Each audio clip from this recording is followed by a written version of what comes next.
ताजा घडामोडी पाहण्यासाठी आमच्या चॅनलला सबस्क्राईब करा, लाईक करा, शेअर करा आणि बेल आयकॉनला प्रेस करा. A7 न्यूजमध्ये आपले स्वागत. हिंगोली शहर पोलीस ठाण्याच्या परिसरात जिल्हाधिकारी राहुल गुप्ता यांच्या हस्ते वृक्षारोपण संपन्न.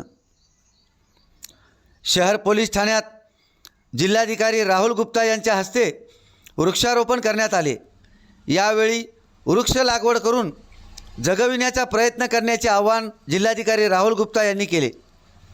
यावेळी जिल्हा परिषदेच्या मुख्य कार्यकारी अधिकारी अंजली रमेश, जिल्हा पोलीस अधीक्षक श्रीकृष्ण कोकाटे, अप्पर पोलीस अधीक्षक अर्चना पाटील, उपविभागीय पोलीस अधिकारी सुरेश दळवे, उपविभागीय पोलीस अधिकारी अंबादास भुसारे, नगर परिषदेचे मुख्याधिकारी अरविंद मुंडे, वन विभागाचे विभागीय अधिकारी सचिन माने, शहर पोलीस ठाण्याचे पोलीस निरीक्षक संदीप मोदे, ग्रामीण पोलीस ठाण्याचे पोलीस निरीक्षक डोंगरे, पोलीस निरीक्षक विकास पाटील, सहाय्यक पोलीस निरीक्षक घेवारे, सहाय्यक वन विभाग, नगर परिषद, पोलीस विभागाचे कर्मचारी उपस्थिती होती.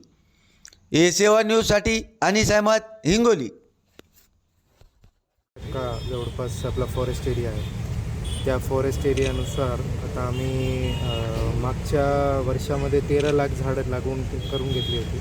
आता यावर्षी आम्ही 20 लाखाचं टार्गेट प्रत्येक एजन्सीला म्हणजे टोटल म्हणून दिलेलं आहे. आणि त्याचबरोबर जे आपण नगर परिषदेमध्ये 5 स्टार कार्यक्रम राबवू लागलो त्याच्यामध्ये लोकांमार्फत पण ते झाडं वगैरे लावली पाहिजे आणि ते जगली पाहिजे, त्याचं पण आम्ही एक नियोजन करतो. मग जास्तीत जास्त झाड लावण्याचा हेच आपला संकल्प आहे की ते पाणी त्याच्यामध्ये झिरणं एक अपेक्षित आहे.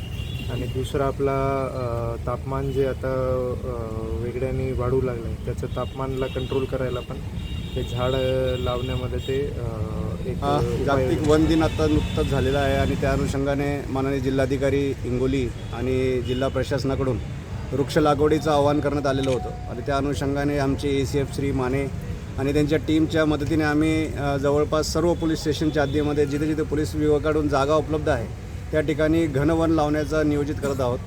आणि याद्वारे आम्ही सर्वांना आवाहन करत आहोत की हिंगोली शहर आणि हिंगोली जिल्हा यामध्ये जास्तीत जास्त वृक्ष लागवड करावी आणि वृक्ष संवर्धन करून पर्यावरणाला संवर्धित करावं. धन्यवाद.